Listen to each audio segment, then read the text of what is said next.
রাস্তা ধরে যাচ্ছিলাম অফিসের কাজে। ঢাকা শহর বলতে গেলে একদমই পুরো ফাঁকা।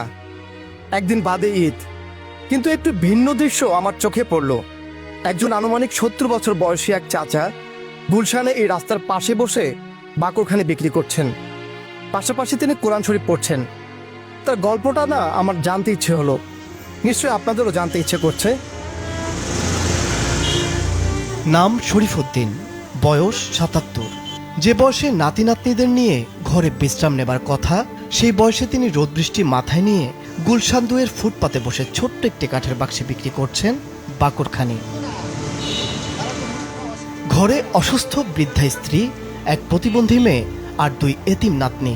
নাতনি দুটির বাবাও তাদের ছেড়ে চলে গেছে বহু আগে। এই বৃদ্ধই এখন তাদের বাবা, তাদের দাদা, তাদের একমাত্র অভিভাবক। বহু বছর আগে নদীতে ভেঙে গেছে গ্রামের নিজের বাসা, তাই তিনি আশ্রয় নিয়েছিলেন এই শহরে।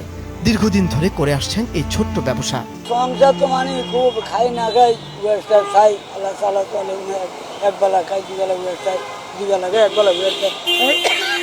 নিজের বাড়িঘর নদী লই গেছে, নদী ভাঙি লই গেছে, ঢাকা আসছে।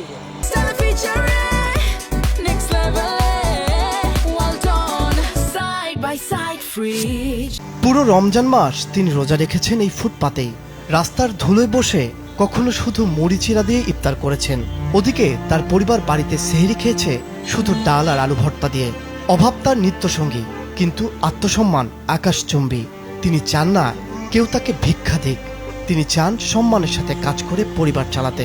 গরুর মাংস যে ওই কোরবানে খাইছি, মাঝে দিয়েছি একটু এ পর্যন্ত। চার তো মনে করেন ৮০০-৯০০ টাকা ধরে কোরবানি গোস্ত গরু গোস্ত কিনে খেতে পারি না।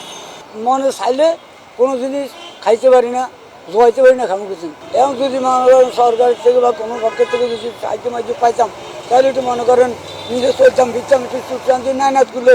এই শহরের গল্পগুলো কেমন জানি অন্যরকম, তাই না? একদিকে কোটি টাকার গাড়ি ছুটছে এই রাস্তা দিয়ে, অন্যদিকে মাত্র কয়েকশো টাকার বাকরখানি বিক্রি করে ৫ জনের মুখে অন্ন তুলে দেওয়ার চেষ্টা করছেন এই লড়াকু বৃদ্ধ। তিনি দয়া চান না, সুযোগ চান। একটু সহযোগিতা পেলে হয়তো এই বয়সে তাকে এভাবে ধুকে ধুকে লড়তে হতো না। এই যে চাচা দেখছেন, ওনার পরিবারের সদস্য সংখ্যা বলতে গেলে ৫ জন। ওনার একজন প্রতিবন্ধী মেয়ে আছেন, ওনার ওয়াইফ আছেন, আর ২ জন নাতনি আছে বাবা ওদের। তো এমন মানবিক গল্পগুলো আমাদের সমাজে অসংখ্য। তো যাই হোক, আমার প্রচেষ্টা থেকে আমি চাচার কাছে আজকে সবগুলো বাঁকা দেখতে পাবো। চাচা আমাকে বাকর থেকে শিখিয়েছে।